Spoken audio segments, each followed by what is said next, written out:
होली का त्यौहार आने वाला है। हिंदू धर्म में होली के त्यौहार का बहुत ही खास महत्व है। होली से एक दिन पहले होलिका दहन किया जाता है और होलिका दहन बुराई पर अच्छाई के रूप में मनाया जाता है। दरअसल पौराणिक मान्यताओं के अनुसार होलिका दहन भगवान विष्णु के भक्त प्रहलाद और उनके पिता हिरण्यकश्यप के बीच संघर्ष पर आधारित है और आखिरी में हिरण्यकश्यप का संहार करने के लिए भगवान विष्णु ने नृसिंह अवतार लिया था। लेकिन हिरण्यकश्यप का वध करने के बाद नृसिंह अवतार को शांत करना बहुत ही मुश्किल हो रहा था। ऐसे में नृसिंह को शांत करने के लिए भगवान शिव ने भी अवतार लिया था।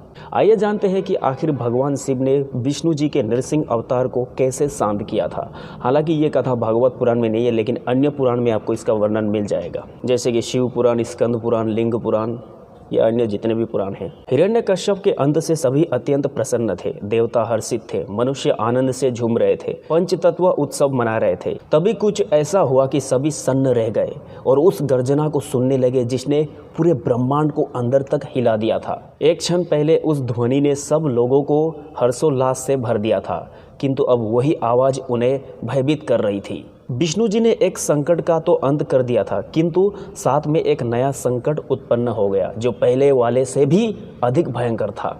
ऐसा प्रतीत हुआ कि भगवान विष्णु मूल रूप में लौटने के बजाय नृसिंह रूप में ही रह गए थे। वो अब भी गुस्से की अवस्था में थे, जिसमें उन्होंने असुर को मौत के घाट उतार दिया था। ऐसा लगा कि उस नृशंस वध ने नृसिंह अवतार को और भड़का दिया था। वे उग्रता से आगे बढ़ रहे थे, मानो सब कुछ नष्ट कर देंगे। उनकी गर्जना से ब्रह्मांड कांप उठा था और वो भयभीत थे कि कहीं भगवान नृसिंह उन्हें चीर न डाले। ब्रह्मा जी ने तुरंत प्रहलाद को विष्णु जी से प्रार्थना करने को कहा।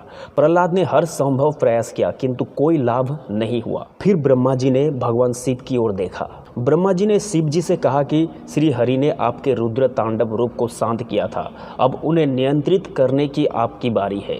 इस पर भगवान शिव ने ब्रह्मा जी को उत्तर दिया कि इस अवतार में रजस गुण की अधिकता है, क्योंकि उन्होंने हिरण्यकश्यप का रक्त चखा है। इसी कारण ये क्रोधाग्नि भड़क रही है। यदि हमने इस देह को नष्ट नहीं किया तो श्री हरि सदा के लिए इसी हिंसक रूप में रह जाएंगे। ये कहकर शिव जी ने अपना एक बाल तोड़कर वीरभद्र को उत्पन्न किया और फिर शिव जी ने वीरभद्र से नृसिंह अवतार को शांत करने के लिए कहा। वीरभद्र ने देखा कि नृसिंह अवतार नक्षत्रों के निकट खड़े गुर्रा कर रहे थे। वे एक एक करके सभी नक्षत्रों को तोड़ने का प्रयास कर रहे थे।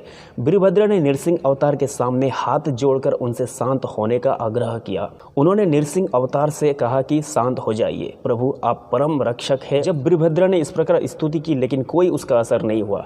नृसिंह भगवान ने अंबर को खरोचना शुरू कर दिया। उन्होंने झपट कर जब वीरभद्र पर भी आक्रमण किया तो उन्होंने तुरंत समर्पण कर दिया। वीरभद्र को पता था कि उसके लिए विष्णु जी का सामना करना असंभव है। वो पीछे हटा और फिर अचानक रुक गया। अचानक से कुछ विचित्र घटनाएं घटी, जैसी सूरज छिपने लगा, नक्षत्रों की चमक फीकी पड़ने लगी, आकाशगंगा पर ग्रहण सा लग गया। फिर नृसिंह के समक्ष कोई प्रकट हुआ जिसके विशालकाय पंखों ने संपूर्ण आकाश को ढक लिया था। उनकी सरसराहट नृसिंह की गर्जना से भी तेज थी और उनकी चमक सभी नक्षत्रों के प्रकाश से अधिक थी। वीरभद्र भी घुटनों के बल बैठ गए और महादेव को देखने लगा, परंतु इस बार शिव जी उस रूप में प्रकट नहीं हुए थे जिस रूप में वीरभद्र उन्हें देखता था। इस युद्ध के कारण महादेव ने भी एक अवतार लिया था। उस अवतार का आधा भाग 8 पैरों वाले सिंह का था और शेष आधा भाग सहस्त्र भुजाधारी सुनहरे पक्षी का, और आंखों में चमक थी। उसके पंजे अत्यंत नुकीले और प्रचंड थे। शिव जी ने सर्प का रूप धारण किया था। सीधा कहे तो नृसिंह ने जब ऊपर एक अन्य जीव को मंडराते देखा तो उन्होंने सर्प के पंखों को नोचने के लिए ऊपर छलांग लगाई, किंतु हिंसक नृसिंह जितनी ऊंची छलांग लगाते सर्प उतना ही ऊपर उड़ जाते। वो नृसिंह के ठीक ऊपर थे, किंतु हर बार उनकी पहुंच से दूर चले जाते।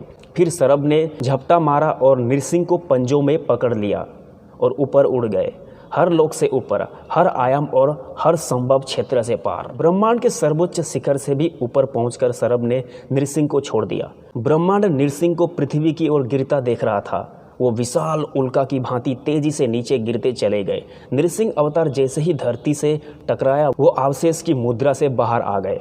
इस प्रकार विष्णु जी अपने अवतार से मुक्त हुए और भगवान शिव ने उनको शांत कर दिया, उनकी क्रोध को।